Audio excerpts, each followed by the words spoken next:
Hebreo 2, vamos a leer en el versículo 1. Leemos bajo la bendición del Padre, del Hijo y del Espíritu Santo de Dios. Amén. Amén.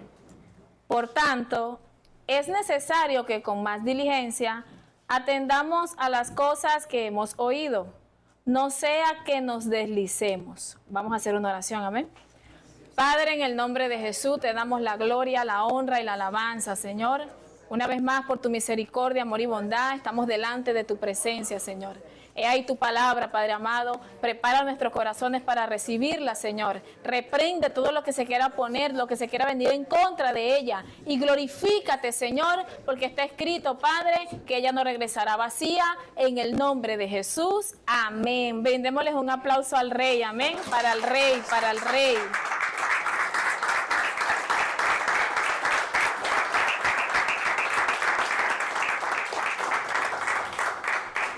La enseñanza de esta mañana tiene por título Cuida tu salvación, amén.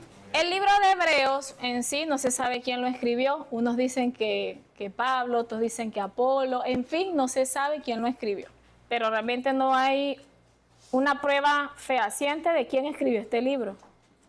Y cuando analizamos el capítulo 1 y comenzamos a leer, el escritor es directo.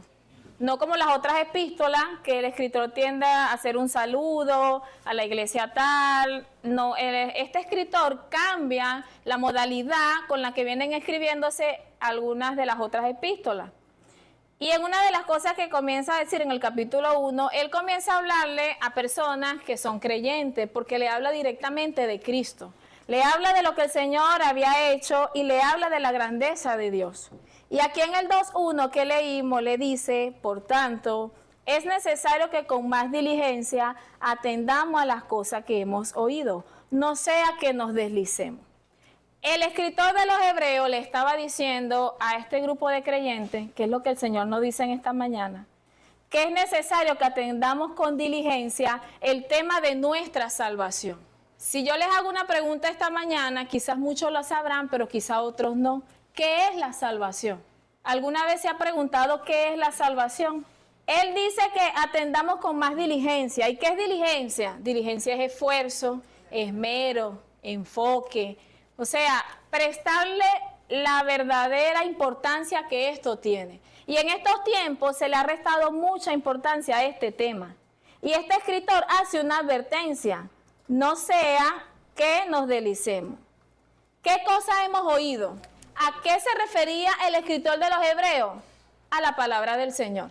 Cuando le dice, no sea que nos deslicemos, la palabra deslizar, cuando te vas al hebreo o incluso en el español, tiene, entre los significados que tienen, habla de algo que se va moviendo tan sutilmente que no te das cuenta hasta que ya está hecho el daño por completo. Eso me hacía recordar, yo un tiempo que tenía una lavadora dañada. Y esa lavadora tenía algo dañado y yo no me había dado cuenta. Y cuando el Señor me trae esta enseñanza y empieza a tratar conmigo, y empieza a tratar conmigo de esta enseñanza, me hizo recordar ese artefacto. A veces somos como esos artefactos. En el término náutico, cuando algo se desliza, se refiere a la barca. Cuando la barca se desliza, se desprende del ancla, se va a la deriva del alta mar. Y la barca vendría simbolizando nosotros. El mar simboliza el sistema del mundo y el ancla es Cristo. Y en estos tiempos, cantidades de personas dentro del evangelio se han deslizado del ancla que es Cristo, aun estando dentro de las iglesias. Este escritor no le estaba hablando a los que estaban apartados. Este escritor no le estaba hablando a aquellos que conocieron y por X motivo habían menguado. Les estaba hablando a un grupo de creyentes, a un grupo de personas que se supone que estaban perseverando en las cosas del Señor. Y él no era que no estaban atendiendo a la salvación, él le dice que con más diligencia. O sea, me quiere decir que le estaba dando a entender que le dieran un parado a muchas otras cosas y se enfocaran en la importancia que tenía la salvación que a través de Cristo Jesús ellos habían recibido. Y en estos tiempos hay muchas personas que, como en ese término náutico, se han deslizado del Señor.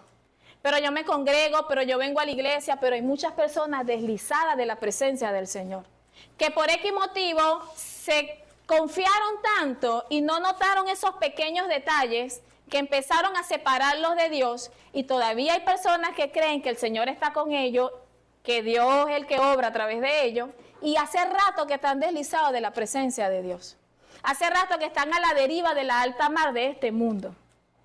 ¿Por qué? Porque una barca sin el ancla que la mantiene firme, lamentablemente está a la deriva. Y si está a la deriva, es como cuando uno está flotando en el mar, para que me puedan entender de una forma más pedagógica, o pedagoga sería la palabra.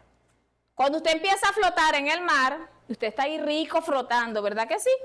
Si usted no está pendiente, ¿a dónde va a tener? Bien adentro, ¿verdad que sí? Cuando viene a venir toca fondo. Así está pasando en estos tiempos. Es tiempo, iglesia del Señor, que comencemos a atender con diligencia, con ese enfoque y ese esmero a la salvación que el Señor nos ha dado. A la oportunidad sin merecerlo, que es el ir a la vida eterna con Cristo Jesús. Porque todos sabemos que éramos reos de muerte. Y el único que está escrito en el mismo libro de los Hebreos, que Jehová dijo, que Cristo dijo, sacrificio no quisiste, ni becerro, ni buey, ni toros engordados, mas dije, envíame a mí y me preparaste cuerpo, dijo Cristo. Y Él vino y todos sabemos lo que hizo por nosotros. La pregunta es, ¿será que realmente le estamos rindiendo la importancia que tiene nuestra salvación? Si alguien te preguntara, o pregúntete a ti mismo, así como lo preguntaba yo, ¿realmente somos salvos? ¿Verdad que es una pregunta que a veces confronta? ¿Realmente somos salvos? Esto no es un tema de si se pierde o no se pierde. No vengo a debatir ese tema en esta mañana, porque el Señor no me dijo que hiciera eso. Simplemente que expusiera ante el pueblo, y así como Dios trató conmigo, si realmente estamos cuidando y dándole importancia a esa salvación. Porque todo lo que no tiene mantenimiento se daña, se fractura.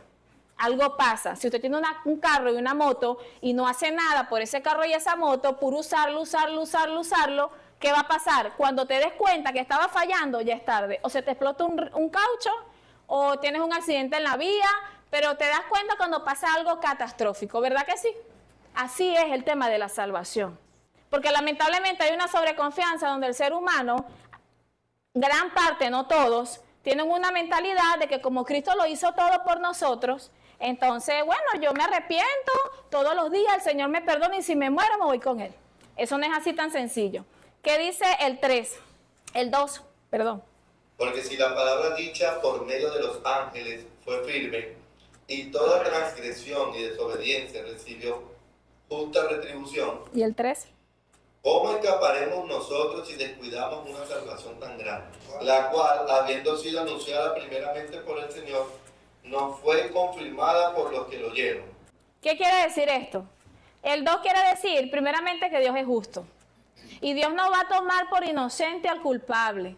Y yo creo que ya a estas alturas, todo el mundo sabe que Cristo murió por él. Yo creo que el que no lo sepa, bueno, no sé, a lo mejor estará metido en una parte muy remota del mundo, que no lo sabe.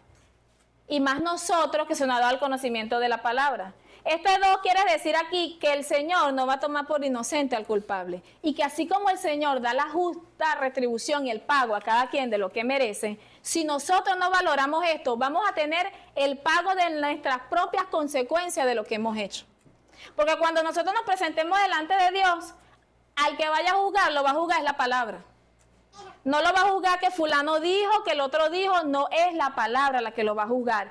¿Cómo lo va a juzgar? Porque los libros van a ser abiertos y nuestra vida va a ser juzgada a través de la palabra. ¿Qué hicimos según lo que aquí dice? ¿Cómo nos conducíamos según desde que empezamos a conocer del Señor y a servirle a Dios? Y cuando dice en el 3, ¿cómo escaparemos nosotros si descuidamos una salvación tan grande? La cual, habiendo sido anunciada primeramente por el Señor, no fue confirmada por los que oyeron. ¿Qué quiere decir esto? Sabemos que el Señor viene anunciando, Jehová Dios Todopoderoso, de la salvación de su Hijo a través de los profetas. Desde el Génesis ya se anuncia la venida del Mesías. Pero no solamente eso, envió a su Hijo, como se los dije hace rato, y no solamente eso, resucita al tercer día, y dice la Biblia que más de 500 testificaron que le vieron, que se les apareció a más de 500. Y en el 4 no solamente eso, sino que también predica la palabra y los que lo oyeron, como los discípulos, también fueron testigos de todas estas cosas. Y el 4 dice, testificando Dios juntamente con ellos, con señales y prodigios, diversos milagros, repartiendo del Espíritu Santo según su voluntad. Y para rematar, los usó en prodigio y milagro, nos dio su Espíritu Santo y todavía hay personas a las que Dios usa grandemente con prodigios y milagros. ¿Qué te quiero decir con todo eso? No hay excusa. Para Dios no hay excusa. Cuando Coré falló al Señor, ¿qué pasó con Coré? ¿Qué pasó con Acán? Vámonos aquí, como el pastor lo dijo un día, aquí mismo en Hechos, con Ananí y Zafira, cuando mintieron. Le dio tiempo de arrepentirse y ellos estaban con los discípulos. Y ellos mintieron al Espíritu Santo. Y dice la palabra del Señor que cuando venía la mujer, ella no sabía lo que había pasado. He ahí los pies a la puerta de la ciudad de los que acaban de enterrar a tu marido y te sacarán a ti. ¿En qué tiempo, dígame usted, se arrepintió? ¿Qué pasa con todo esto? Lo que le decía, no va a dar chance de arrepentirse. No le dio chance. Dígame usted en qué tiempo se arrepintió. No dio chance de arrepentirse. Lo que dicen Josué de Acán, ¿le dio chance de arrepentirse? No le dio chance. Ahora, yo les voy a hacer una pregunta esta mañana, así como me la hice yo. Si nosotros muriéramos ahorita, ¿somos salvos? Es una pregunta de nosotros con Dios. ¿Somos salvos? He ahí la pregunta. Dice Hebreos 10:29, ¿cuánto mayor castigo crees tú que merece aquel que pisotee la sangre de Cristo y la tenga por inmunda? Vuelvo y repito, no vengo a debatir si se pierde o no. Vengo a un auto de reflexión de nosotros mismos, una autorreflexión. ¿Será que realmente sabemos qué es la salvación? Hay personas que vienen a los pies de Cristo y no saben qué es la salvación. Creen que solamente, bueno, me muero y me voy para el cielo y ya, así, ya, algo así. No, es más que eso.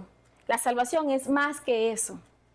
Y por eso el escritor aquí, y Dios a través de este escritor, insta a que nosotros atendamos con diligencia eso que es la salvación. Vuelvo y hago la pregunta, así como el Señor trató eso conmigo. Yo le preguntaba cosas al Señor y el Señor trataba conmigo. Y este descuido, cuando dice que nos deslicemos, por eso la Biblia dice que el que esté firme mira que no caiga, es tan sutil cuando se desliza, es tan sutil esas pequeñas cositas que comienzan a pasar en nuestras vidas y no le damos importancia, que cuando reaccionamos estamos tan lejos de Cristo. Y si en una de esas que nos deslicemos viene el arrebatamiento o morimos, es ahí el detalle. Esperamos el arrebatamiento, pero solo Dios sabe quién tiene predestinado para irse con Él en ese evento. Algunos Dios se lo llevará antes, otros se irán allí en ese evento. Solo Dios sabe, nuestra fe es irnos en el arrebatamiento, pero la realidad la sabe el Señor. Entonces hay gente que dice, no, solo Dios sabe quién es salvo. Mira, hermano, la Biblia dice que el Espíritu nos da testimonio a nuestro espíritu, de que somos hijos de Dios. Y me dice que el que es de Dios no peca porque la simiente de Dios está en él. Y por eso Cristo no podía pecar, no solo porque era 100% Dios, sino porque la simiente de santidad estaba en él y era imposible que él pudiera pecar. Así es con cada uno de nosotros. Cuando la simiente de Dios está en nosotros, vamos a atender a las cosas de Dios. Pero lamentablemente en estos tiempos, hermano, estamos atendiendo más a las cosas de este mundo, este sistema del mundo, que a las cosas de Dios. Y si quieren, desmiéntame cuántas veces nos gozamos más por un bien material que conseguimos que cuando nos levantamos en la mañana y podemos sentir el gozo de que somos salvos. ¿Has sentido el gozo de que eres salvo? De que a pesar de lo que pueda estar pasando, sientes un gozo en tu corazón de decir, Señor, gracias, porque de repente no tengo X o estoy pasando tal situación, pero yo sé, Señor, que soy salvo. Y que si tú vinieras ahorita, mi fe es que yo me voy contigo porque estoy andando en tus lineamientos. ¿Sientes el gozo de la salvación? Como dice el 3, ¿cómo escaparemos nosotros si descuidamos una salvación tan grande? Entonces, en este tiempo sí se está descuidando la salvación. ¿De qué manera? Cuando en mi corazón hay falta de perdón, ahí yo estoy descuidando mi salvación. Cuando en mi corazón hay muchas cosas que yo no he dejado que Dios saque, allí se está descuidando la salvación. Entonces, cuando usted decía la pregunta hace un momento, ¿realmente somos salvos? Si llega a venir el Señor, ¿qué pasará? Si hay todas estas cosas en nuestro corazón, nos quedamos. Porque todavía dentro de la iglesia del Señor hay estas cosas. Y podemos, hablar en lengua, podemos, profetizar y hacer muchas cosas. Porque la palabra del Señor no cae por tierra, Él respalda su palabra. Si estamos haciendo lo malo, lamentándolo mucho, la salvación la perdemos. La perdemos porque en el cielo no entra nada contaminado. Y si mi corazón está contaminado, la salvación está descuidada allí. Tiene todas muchas características de cuidar la salvación. Amén. En el tema de la salvación, vamos a ir un poquito más adelante en un versículo, porque hay muchos versículos, podemos pasar toda la tarde debatiendo versículos. El punto es de que, por eso hablaba del deslizar, que es lo que la hermana está hablando. Cuando nos deslizamos, empezamos a pecar deliberadamente. Y no estoy hablando de fornicación y adulterio. Es como decía la hermana, todo lo que hay en nosotros que a Dios no le agrada. La hipocresía está abundando demasiado en el pueblo de Dios a nivel general. El ser doble cara, la falta de amor, la indolencia, de que podemos ver X situación y no nos movemos a misericordia, aunque veamos lo que veamos. Porque me preocupo por lo mío y no me preocupo por lo del otro. Y el Señor trataba tantas cosas conmigo, como decía la hermana, de manera de deslizarnos, que yo creo, Iglesia del Señor, que el que no lo ha hecho es tiempo de ponerse a cuenta con el Señor. Y empezarle a pedir a Dios que nos muestre en qué nos hemos deslizado de Él, de esa ancla, en qué nos hemos deslizado, para que no nos pase como la lavadora, que la usé, y como ella lavaba, como ella aparentemente funcionaba bien, no me di cuenta que el tornillo del motor se había deslizado. Y el daño fue peor, se tuvo que comprar un motor nuevo. Es metafórico lo que les quiero decir, es un ejemplo. Así somos nosotros, como predicamos, evangelizamos, ganamos almas para el Señor, la honra sea para Él, o aparentemente estamos bien, no nos damos cuenta que hace rato que nos estamos deslizando. Y dejamos de poner a Dios en primer lugar y empezamos a ponerlo en un segundo plano. Es tiempo, Iglesia del Señor, con toda responsabilidad, que nosotros reflexionemos qué estamos haciendo. Si realmente estamos cumpliendo con lo que Dios nos dio, estamos cumpliendo con lo que el Señor nos mandó, ahí está bien, ayunamos, oramos, nos congregamos, predicamos, sí, yo creo en Dios y le oro a Dios todas las noches. Estoy cumpliendo con lo que el Señor me mandó. Si no estoy cumpliendo, me deslicé hace rato. Todavía siento rencor en mi corazón, me deslicé hace rato. Todavía hay contienda y disensión entre nosotros, nos hemos deslizado, Iglesia del Señor. Y es tiempo de que nosotros nos pongamos a cuenta, porque sabemos que no somos moneditas de oro que todo el mundo la quiere agarrar, ¿vale? Porque vale, ¿verdad que sí? Pero yo creo que es tiempo de que nosotros empecemos verdaderamente a caminar conforme a esa voluntad que el Señor quiere. Y no estoy hablando de una perfección, estoy hablando de que cuando sabemos que está mal, no lo resolvemos. Estoy hablando de que sé que algo no está bien con mi hermano y no lo resuelvo.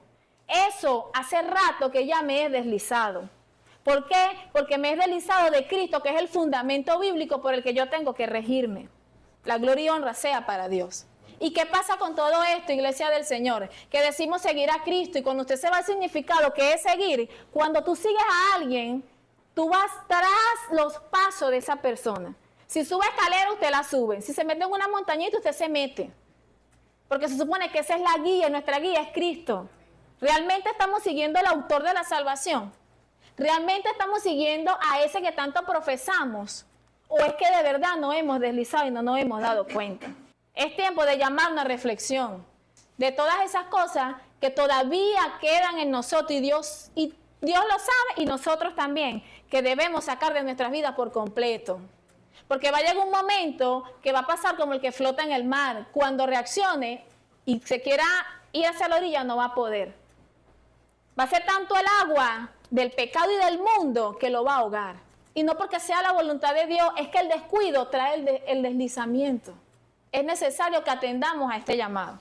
Vámonos a Filipenses 2:12, amén. Por tanto, amados míos, como siempre habéis obedecido, no como en mi presencia solamente, sino mucho más ahora en mi ausencia. Ocupaos en vuestra salvación con temor y temblor. Mira lo que el apóstol le decía a los filipenses. Como han obedecido no solamente en mi presencia, sino también en mi ausencia. O sea, era una iglesia que no se estaba portando mal. No era una iglesia que cuando el apóstol estaba hacía lo que le daba la gana, cuando no estaba. Y cuando estaba era otra cara, no. Era una iglesia que aparentemente, a pesar de los errores que podía cometer, hacía las cosas bien estando él o no estando. Pero entre las fallas que la iglesia tenía, él comienza a decirle de que ocupaos en vuestra salvación. ¿Qué pasa con todo esto? Hay cosas que le tocan a Dios y hay cosas que nos tocan a nosotros. Sabemos que Dios es soberano y nosotros somos responsables de cada uno de nuestros actos y de cumplir con lo que el Señor nos está demandando. En el término, diríamos, imperativo, Nosotros como creyentes tenemos una responsabilidad. La pregunta de esta mañana es, ¿en qué nos estamos ocupando? ¿Tú crees que es justificación de nosotros decirle al Señor, tú sabes, Señor, usted conoce, estoy muy cansado, o hice esto, o hice aquello? ¿En qué estoy ocupando yo mi tiempo? ¿En qué estoy ocupando yo mi vida, mi chance que yo tengo espiritualmente para yo llenarme de la presencia del Señor? Hermano, ¿usted no ha visto las noticias cómo está el mundo? Usted no se ha dado cuenta de todo lo que está pasando, y los que no ven noticias tienen la gran, dicha de que el pastor siempre algo suelta desde aquí para que por lo menos tengan una idea de lo que está aconteciendo. ¿Cómo es posible de que si faltan 23 años para que en 100 años para que se cumplan 100 años de Israel como nación, y faltan 3 años para que se cumplan 80 años de Israel como nación, todavía la iglesia en estos tiempos no se... Como que si no pasa nada, bueno, ¿qué me importa a mí? Eso es por allá. Si estás en los caminos del Señor, debería importarte. Debería importar, porque hasta la saciedad se nos ha dicho, y la Biblia nos lo dice, que Israel es el reloj profético del Señor. Y si no le damos importancia a las señales que nos dicen que el advenimiento del que ha de venir vendrá está cerca, entonces no nos estamos ocupando de nuestra salvación. Porque el que se ocupa en su salvación anda como el salvo. Por eso es que el mango no puede dar pera. El trigo va a dar trigo. No puede dar otra cosa. ¿Por qué? Porque el que es salvo tiene que andar como aquel a que está siguiendo. Si nosotros somos salvos, tenemos que caminar conforme a aquel que nos está llamando. Conforme a aquel que nos está guiando, que es Cristo Jesús. Vuelvo a hacer la pregunta en esta mañana. ¿En qué realmente nosotros nos estamos ocupando? Dice que con temor y temblor, no es miedo. Es reverencia, es respeto, responsabilidad de que en un deslizamiento Dios tenga misericordia de nosotros. Pero ¿sabe qué pasa con esto? Y lo digo con toda responsabilidad, que como hay personas que se han deslizado y todavía respiran, crees que Dios siempre va a tener esa misericordia. ¿Tú sabes cuánta gente hay cortadas de la presencia del Señor sentadas en una silla en la iglesia y predicando y alabando a Dios? Cantidades de personas cortada de la presencia del Señor. Por eso dice la Biblia que si el justo se aparta, ciertamente morirá espiritualmente. No es porque Dios sea malo, es que Dios no va a justificar lo que está mal hecho. Ocupaos en vuestra salvación con temor y temblor, porque Dios es el que en vosotros produce así el querer como el hacer por su buena voluntad. El versículo 13 no podemos separarlo del 12. Primero, porque el de arriba termina con una coma y eso me dice que continúa la lectura. Y segundo, me está diciendo lo que le decía hace rato, Dios es soberano y nosotros responsables. Dios produce en vosotros el querer como el hacer. ¿El querer qué? Él nos dio su Santo Espíritu. Él va a producir en usted el que usted ore. Él no va a producir, Él lo produce. O me va a decir que usted no ha sentido el deseo de buscar de Dios y de repente se mete en el teléfono un rato y ahí se van 2 horas. Ay, yo iba a leer la Biblia, me la monto aquí. Y ahí me fui al tiempo y no lo hice. O iba a orar, me quedo dormida. Ah, pero ver televisor, hacer cualquier otra cosa, no. Si de verdad nos estuviéramos ocupando de nuestra salvación, aún con poca fuerza, camináramos por toda la casa, pero buscáramos la manera de orar. Ah, pero como yo hablo la Biblia y con los dones el Señor me va a dar, no muy mala vida. No, eso es una irresponsabilidad. Y los que predican la palabra saben que uno a veces carga la cabeza así porque de repente ha llegado jueves y Dios no te ha dicho nada. Y agarra la Biblia, tira por allí, la vuelves a recoger y esto y aquello. ¿Por qué? Porque uno puede agarrar cualquier tema, pero ¿de qué me vale a mí agarrar cualquier tema si no me lo dio Dios? Y cuando yo me presenté delante del Señor, Señor, pero yo prediqué tu palabra. ¿Así? Tú predicaste lo que tú quisiste, no lo que yo te mandé. Entonces no estamos en tiempo de escuchar prédica según nuestra concupiscencia. Estamos en tiempo de entender y conocer cuál es la buena voluntad de Dios. Él produce el querer hacer lo que es de Él. Ah, porque Dios produce en nosotros el querer como el hacer. Sí, el querer hacer lo que es de Él. Dios nunca te va a dar un deseo que vayas a hacer las cosas de este mundo, porque Dios no tiene luz, comunión con este mundo. Entonces no voy a decir de que no, pero es que Dios me puso el sentir de que hiciera tal cosa y eso no glorifica a Dios. No fue Dios el que te puso eso. Entonces no te estás ocupando en tu salvación. No me estoy ocupando en mi salvación. Es tiempo de que nos ocupemos con temor y temblor. porque estamos en tiempos malos y peligrosos. Y pudiéramos leer 20 versículos y de nada nos sirve si no nos ocupamos. ¿Qué es ocuparse? Lo que ha venido diciendo la palabra. Tomar una acción. Pero es que yo me ocupo, vengo a la iglesia y bueno, yo estoy viniendo y eso es bueno, es bueno que venga, pero acciona. Viene, acciona. ¿Por qué? Porque es verdad, el Señor quiere que nos ocupemos con temor y temblor. Dice el de abajo, hace todo sin murmuración y contiendas. Sin murmuración y contienda. Y lamentablemente todavía en el pueblo de Dios nosotros caemos en esto. Y cuando yo pierdo mi tiempo ocupándome de la salvación de Juan y de Petra, por eso me gozaba cuando el varón hablaba de la viña, porque ya esta predicación estaba anotada. De que me pusieron a guardar mi viña y la mía no guardé. Me gozaba, ¿por qué? Porque yo me ocupo de la salvación de Juan y de Pedro, qué hace y qué no hace, y yo, ¿qué estoy haciendo yo con la mía? Dios no me va a pedir cuenta a mí por lo que haga Mariceli. Dios no me va a pedir cuenta a mí por lo que haga Ruperto. Dios me va a pedir cuenta por lo que yo hice conforme a su palabra. Porque a cada uno de nosotros, tenga cargo o no, Dios le ha dado responsabilidad. Y Dios lo va, igualito le va a pedir cuenta. Así usted no esté aquí parado, Dios le va a pedir cuenta. Por cada oportunidad que Dios nos dio y no la aprovechamos. Por cada don y talento que nos dio y no lo utilizamos. O lo utilizamos mal. O hablamos bajo nuestra concupiscencia. O dijimos algo que Dios no había dicho. Entonces es tiempo de nosotros ponernos a cuenta con el Señor. A veces es mejor quedarnos callados si no estamos seguros que es Dios el que está hablando. Porque esto es muy delicado. ¿Qué estamos haciendo? ¿En qué nosotros nos estamos ocupando? Pregúnteselo a usted mismo. ¿Será que realmente yo me estoy ocupando de mi salvación? Dios te da el deseo de hacer lo correcto y el querer hacer lo correcto, ¿lo haces? ¿Qué es ocuparse en la salvación? Quizás hay personas que a lo mejor no están entendiendo. ¿Qué es salvación? Salvación es el indulto total, porque hay varios tipos de indulto. Es el indulto total que Dios nos dio. Cuando una persona hace algo malo y cae privado de libertad, hay un abogado que los defiende, ¿verdad que sí? También hay hasta un fiscal que a veces, el fiscal yo para mí lo que hace más acusar que... Y está el juez que es el que toma la sentencia. Lo que hemos tenido familiares en eso tienen más o menos una idea y hay personas que conocen del tema. Entonces, viene el juez, porque si hay personas que le ha pasado, Dios permite, mete su mano, bueno chico, no te voy a sentenciar, vale, te tocaba cadena perpetua, pero yo no te la voy a dar. Yo te voy a dar una oportunidad, porque está el abogado defendiendo y el juez decide darle una oportunidad. Nosotros para Jehová estábamos muertos en delitos y pecados. Pues está escrito en Romanos 6:23 que la paga del pecado es muerte, mas la dádiva de Dios en Cristo Jesús, en Cristo, que es el abogado, el intermediario, es vida eterna.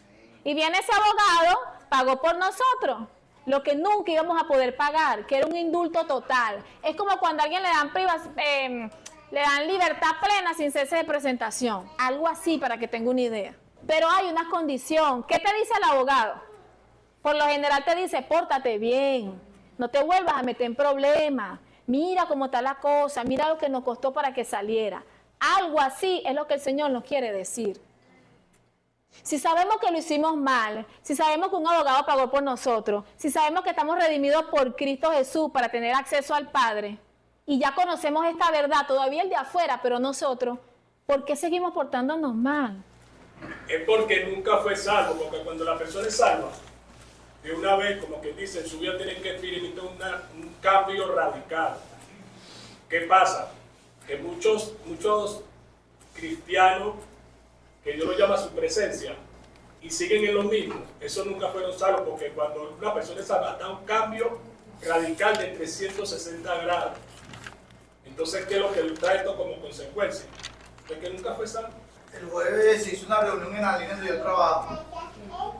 Había cerveza, había vino y había refresco. Vamos a buscar refresco para mí y para los niños. Y más de uno me llegaba a mí con un vaso de vino. Toma, porque Jesús convirtió el agua en vino. No, pero eso fue Jesús. Y eso era para ellos, eso era para nosotros.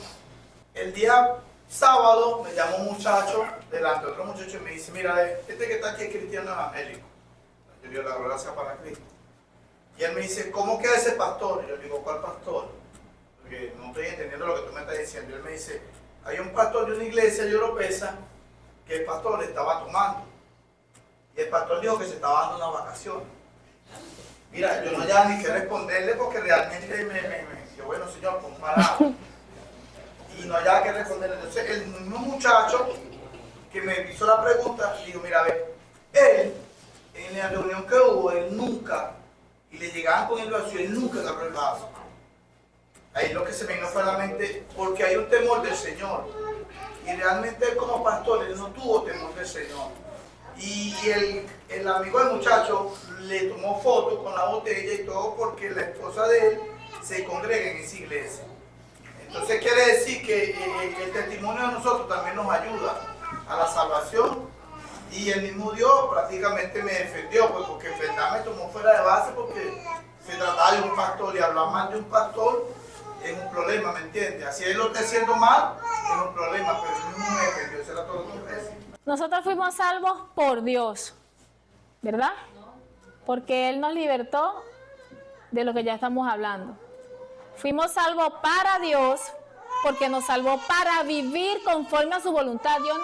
Dios no lo salvó a usted para usted andar como usted le da la gana.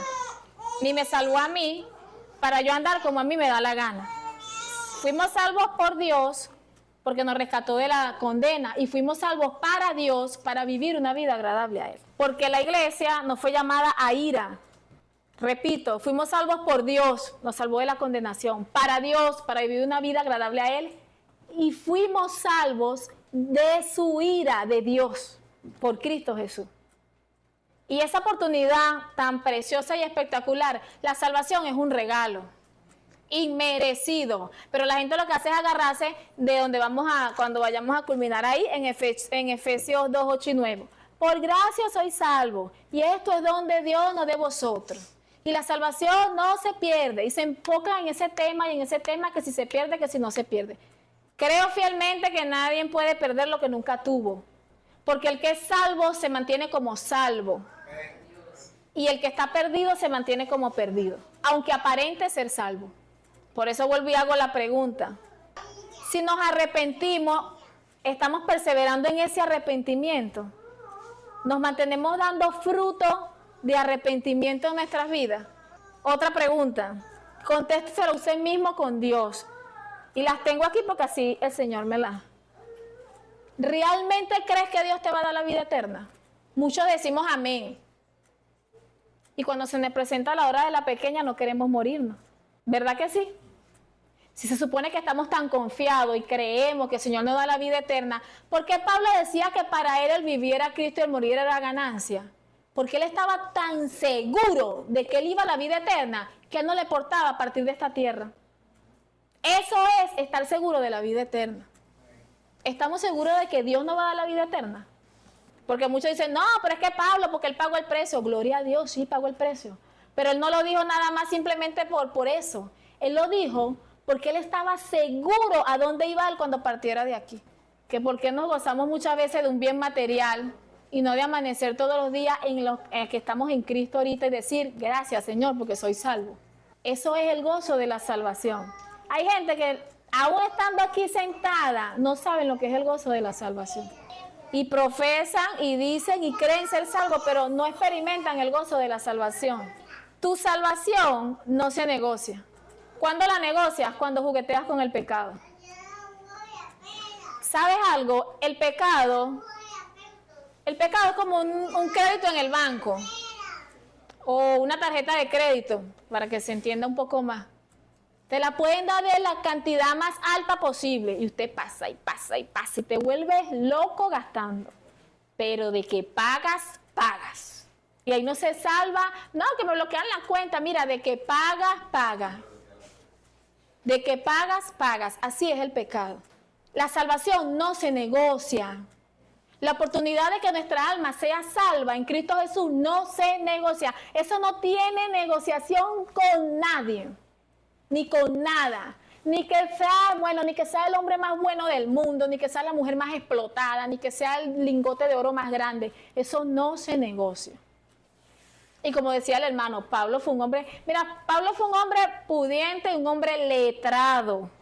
Y si él dejó todo por lo que él experimentó de lo que era conocer a Cristo, y si él dejó todo eso y nada de eso lo hizo volver atrás, ¿por qué? Porque Pablo estaba seguro de quién era ese autor de esa salvación que se le presentó al camino a Damasco.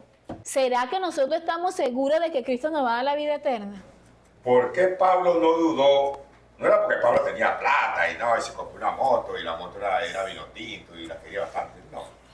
Pablo no dudaba de su salvación, pero Pablo tuvo un encuentro con Cristo.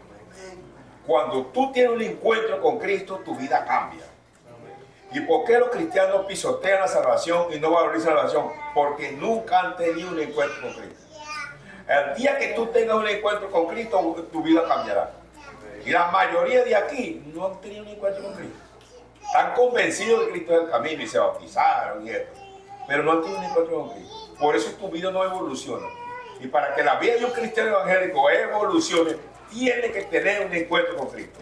Y todos los que hemos tenido y han tenido un encuentro con Cristo, la vida le cambia. Vamos a Efesios 2, 8, 9. Porque por gracia sois salvos, por medio de la fe. Y esto no es de vosotros, pues es don de Dios, no por obras, para que nadie se gloríe. Amén. Por gracia soy salvo, y la gracia es un regalo inmerecido de Dios. Eso es la gracia. Favor, regalo inmerecido de Dios. Y solo por favor inmerecido somos salvos. Ahora, por medio de la fe, y esto no es de vosotros, pues es don de Dios. Ahora, aquí es donde viene para cerrar. ¿Cómo sé que tengo fe? Se supone que es porque creí, ¿verdad? Dios me dio el don de la fe y yo creí en su Hijo Jesucristo. Y cuando creo, obedezco. Porque la fe sin obra es muerta. Y no solamente en lo visible, sino también en la voluntad de Dios. Y cuando obedezco, ando en la voluntad de Dios. Y si ando en la voluntad de Dios, ando como salvo. Ahora viene la otra pregunta. Creo que es la pregunta del $1.000.000 que no hay. ¿Cómo yo sé que Dios me está preservando para vida eterna? O sea, me está guardando, me tiene reservado para irme con Él, para salvarme. ¿Cómo yo sé que Dios me está preservando para vida eterna? Sencillito. Si usted creyó, si nosotros creímos, seguimos al Señor, andamos en obediencia, nos arrepentimos obviamente. ¿Cuál es el resumen de todo eso? Perseverar. Si usted está perseverando en esto que hemos hablado, usted puede estar seguro que Dios lo preservó y lo tiene preservado para vida eterna. Yo me quiero ganar ese $1.000.000. ¿Cómo sé yo si Dios me está preservando para vida eterna? Eso quiere decir que todas las pruebas que sean puestas por el hombre, por el enemigo o por el Dios mismo, yo les he pasado, quiere decir que Dios está conmigo y Dios me está preparando, y Dios me está fortaleciendo y Dios me está guiando. Si las pruebas que Dios me pone, o me pone el enemigo, o me pone el hombre, yo no las paso, usted no se está encaminando hacia la vida eterna. Usted es un fracasado. Para que usted se gradúe en la universidad, usted tiene que pasar toda la materia. Y pasarla con 17, 18 y 19. Porque usted se puede graduar en la universidad con 10. Pero ese título no sirve ni para echarle ni para la jaula del oro en la jaula. Eso no sirve. Entonces, las pruebas que se presentan en esta peregrinación, tú las pasas con eximido, tu salvación está segura. Una vez que tenemos todos estos requisitos y que estamos perseverando, vienen las pruebas, vienen las luchas. Si nosotros pasamos esos exámenes, quiere decir que estamos dentro de los planes de Dios y estamos preservados para vida eterna. Entonces yo creo que lo pude resumir lo más que pude, porque este tema es bien extenso. Es tiempo de reflexionar. Hago las preguntas al principio. ¿Somos salvos? ¿Estás seguro que Dios te va a dar la vida eterna si murieras hoy? ¿Estás seguro de que Dios nos está preservando para vida eterna? Y para cerrar, vamos a Romanos 6:22. Mas ahora que habéis sido libertados del pecado y hechos siervos de Dios, Tenéis por vuestro fruto la santificación y como fin la vida eterna. Creo que más claro, imposible. Si hemos sido libertados del pecado, y pecado es todo aquello que no le agrada a Dios, que está fuera de la voluntad de Dios, todo eso que no le agrada a Dios, todo eso es pecado, chisme, murmuración, contienda, odio, todo eso es pecado. Y hemos sido hechos siervos de Dios, es decir, somos, Dios es nuestro amo, nosotros le servimos, se supone que vivimos para Él, apartados para Él. Tenéis por vuestro fruto, el fruto de nosotros, de esa santificación que es progresiva en este caminar, es la vida eterna. Y como todos sabemos que dice Hebreos 14:12, si no me equivoco, que sin paz y sin santidad nadie verá al Señor. Y si no nos santificamos y no nos apartamos cada día de lo que al Señor no le agrada, no nos vistamos que no vamos. Que el Señor le bendiga y el Señor le guarde.